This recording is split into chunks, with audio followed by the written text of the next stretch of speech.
Digital హైవేగా రూపుదిద్దుకుంటున్న Hyderabad to Bengaluru హైవేలో అటు Microsoft data centre కి, ఇటు పోల్పల్లి సెట్స్, అటు ఇంటర్నేషనల్ ఎయిర్పోర్ట్ కి, ఇటు రీజనల్ రింగ్ రోడ్ కి చేరువలో ఉన్న బాలానగర్ హైటెక్ పార్క్ లో ఇన్వెస్ట్ చేయండి. భవిష్యత్తు బంగారుమయం చేసుకోండి. Contact number 8500155255. చంద్రబాబు ప్రశాంత్ కిషోర్ భేటీపై సెటైర్లేశారు మాజీ మంత్రి కొడాలి నాని. ప్రశాంత్ కిషోర్ ను తాము పూర్తిగా వాడేశామని, ఆయన బుర్రలో గుజ్జంతా అయిపోయిందన్నారు. ఆయన ఐపాక్ తో ప్రశాంత్ కిషోర్ కు సంబంధం లేదన్నారు.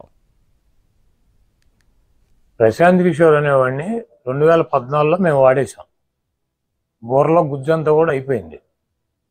చంద్రబాబు లాగా ఒట్టిపోయిన గీతలాగా ఆయన్ని తీసుకెళ్ళి మళ్ళీ ఇప్పుడు ప్రశాంత్ కిషోర్ని తీసుకెళ్ళి పెట్టుకుని వ్యూహకర్త అంటాడు. మేము వ్యూహకర్తగా పెట్టుకున్నప్పుడేమో ఆడేవాడు బీహార్ నుంచి వచ్చాడు తమ్ముళ్ళు అన్న ఏం పీకుతాడు, మనకన్నా గొప్ప వాళ్ళు ఎవడని ఈ ప్రపంచంలో ఉన్నారో తమ్ముళ్ళు అని చెప్పి ప్రశాంత్ కిషోర్ గురించి మాట్లాడాడు. అవుట్డేటెడ్ పొలిటీషియన్ అనమాట. అయిపోయినప్పుడు 2019లో వాడేసింది తీసుకొచ్చి ఇప్పుడు 2024లో వాడదాం అనుకుంటున్నాడు.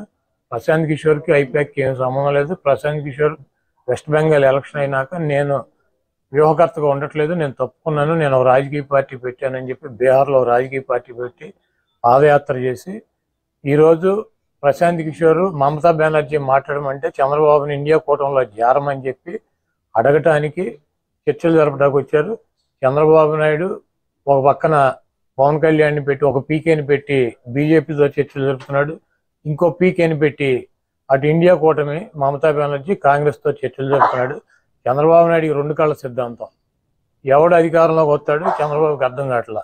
కేంద్రంలో బీజేపీ వస్తుందా కాంగ్రెస్ వస్తుందా ఎవడొస్తాడు అన్నది కన్ఫ్యూజన్లో ఉన్నాడు. కాబట్టి వీళ్ళు కావచ్చు వాళ్ళు కావచ్చు వీళ్ళు పీకేలను పెట్టుకున్నాడు.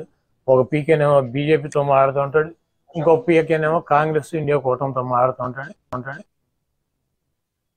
ప్రశాంత్ కిషోర్ అనేవాడిని 2014లో మేము వాడేశాం. బుర్రలో గుజ్జంతా కూడా అయిపోయింది. చంద్రబాబు లాగా ఒట్టిపోయిన గీతలాగా ఆయన్ని తీసుకెళ్ళి మళ్ళీ ఇప్పుడు ప్రశాంత్ కిషోర్ని తీసుకెళ్ళి పెట్టుకుని వ్యూహకర్త అంటాడు. మేము వ్యూహకర్తగా పెట్టుకున్నప్పుడేమో ఆడేవాడు బీహార్ నుంచి వచ్చాడు తమ్ముళ్ళు అన్న ఏం పీకుతాడు, మనకన్నా గొప్ప వాళ్ళు ఎవడు. మర్యాదపూర్వకంగానే చంద్రబాబును కలిశానన్నారు ప్రశాంత్ కిషోర్. చంద్రబాబు సీనియర్ నాయకుడని అందుకే వచ్చి కలిశానని చెప్పారు.